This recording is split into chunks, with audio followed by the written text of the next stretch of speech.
مشكلة كبيرة وعويصة كيواجهها الشعب المغربي من طرف الإخوان. هذا وزير الفلاحة اللي من الحزب ديال التجمع الوطني للأحرار اللي مع رئيس حكومة أخنوش الإخوان. غادي نوريكم فيديو وغادي نوريكم واحد الصورة باش تشوفوا المعاناة اللي كيعاني منها صراحة الشعب المغربي. لو كنا صراحة في واحد الحكومة اللي حكومة تكون عندها كفاءة بحال هذا الوزير ديال الفلاحه يمشي للسجن مباشره. يمشي للسجن. علاش؟ ان توفرت لك جميع الظروف، توفرت لك جميع الشروط، ومع ذلك كنشوفوا هاد الفضائح هادو اللي صراحه ولا كيعاني منها المجتمع ولا الشعب المغربي. نشوفوا اول حاجه الاخوان هاد الفيديو هاد الفيديو اللي كتشوفوه، وهي شاحنه مغربيه كتحمل جواميس ولا كتحمل الباقر الفنزويلي ولا البرازيلي اللي ما عارفينوش كاع واش مزيان ولا ما مزيانش، وكيدخل المجازر الاخوان وكيتباع بنفس الثمن 2400 100 درهم للفوق الكيلو. اللي صراحه بحال هذا اللحم هذا خاصو يتباع ب 40 درهم. 40 درهم خاصو يتباع.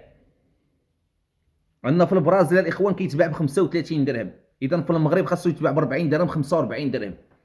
كيبيعوه لينا الاخوان ب 2400. اذا هذه ماشي مشكله عويصه كيعاني منها المجتمع المغربي. هاد النقطه هذه ما تخليش هذا وزير الفلاحه يمشي يتسجن واحد 3 شهور واحد 6 شهور واحد السنه باش يفيق. اذا صراحه اخوان كونوا واقعيين ان المجتمع المغربي ما كاينش اللي كيدافع عليه، ما كاينش اللي كيحميه بصفه نهائيه. خلينو الاخوان انه يتقاتل مع الزمن ديالو بوحدو وهاد الشركات هادو. ولكن شوف راه الانتخابات جايه، راه هاد الاحزاب الثلاثه ديال الاستقلال وديال ايضا الحمامه وديال التراكتور غادي نردوا لهم الصعصعين. الصعصعين غادي نردوه لهم ان شاء الله باذن الله بسبب هاد الفضائح وهاد المشاكل اللي يخلي المواطن المغربي بوحدو مع هاد الشركات المتوحشه. ها هو الاخوان، هذه الفيديو الاول. ها هما شفتوا الاخوان شاحنه مغربيه كتهز هذا اللحم الفنزويلي ولا هاد الجواميس البرازيليه وكتبيعهم بنفس الثمن ديال اللحم المغربي اللي غالي بزاف، اللي هذا ما عنده لا استراتيجيه لا حتى شي حاجه. اللحم ما خاصوش يتجاوز 60 درهم. الحمد لله بهاد التساقطات المطريه اللي كاينه 60 درهم ما خاصوش يتجاوزها، والمغرب ارض فلاحيه تبارك الله. نزيدكم هاد الصوره هذه الاخوان، شوفوا هاد الصوره هذه غندير نكبرها لكم. ها هي هاد الصوره هذه اللي هي صوره حقيقيه، صوره حقيقيه. كيلو ديال البصله الاخوان ب 12 درهم حتى 15 درهم.